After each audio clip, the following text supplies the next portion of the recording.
পাখনাটা একটু মেলো দেখি। ময়ূর পাখি পাখনাটা একটু মেলো দেখে যাই। কষ্ট মানে সারা শরীরে জোর দিয়ে ই করা লাগে।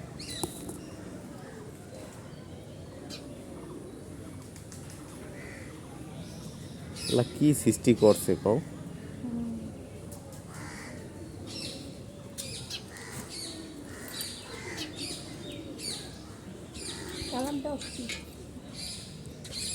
পাখনাটা একটু মেলো দেখি।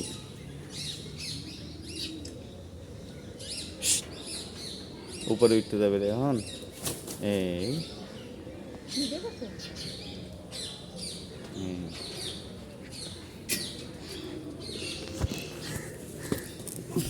এই শাখার ভিতর ক্যামেরা ঢুকাই দিয়ে তারপর বুঝছো?